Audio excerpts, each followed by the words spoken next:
என்ன பகல்லே குடிச்சு வந்திருக்க? போவையா போவையா, மதிக்காதவன் தலைவாசல மிதிக்காதன்னு சொல்லுவாங்க. மிதிப்பையா மிதிப்பையா. அன்னைக்கு காபி ஷாப்ல வச்சு அண்டாவை கழுவி கழுவி பொலிச்சு பொலிச்சு பொலிச்சுன்னு ஊத்துனா அப்பவே அறிவு வரலையா? ஓவரா பேசுறனே. இன்னைக்கு எவ்வளவு ஓடி போயிட்டான்னு வந்து உங்களை கூப்பிட்டா நாளைக்கு போன போட்டு வாசு வாசு வாசு எங்க வீட்டுக்கு வேலைக்காரி வரல வந்து வாச தொலைச்சு கோலம் போட்டு குடுண்டுவா.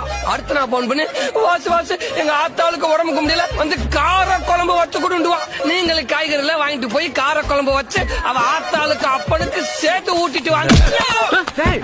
ஐயோ அண்ணே மயக்க போட்டாரே. இன்னொரு குவார்டர் வாங்கி தரேன் குட்டி புலி. எந்திரி போய் சாம்பார். என்ன வாசு எப்ப வந்த? நல்லா இருக்கியா? போனகாரி ஓகே தானே? எப்ப போறப்ப என்ன கொடுக்கலாம்ல? நானும் வந்துருப்பேல. திவ்யா பாப்பா நல்லா இருக்குல்ல? ஆரம்பிச்சுட்டாங்க. சரி நான் வரேன். எவ்வளவு அடிச்சாலும் சொன்ன இல்லையாடா? யாராவே சொரணைய பத்தி பேசுறதே? நான் தான்டா. நீ இல்லப்பா, ஓ வாய்ஸ் எனக்கு தெரியாதா?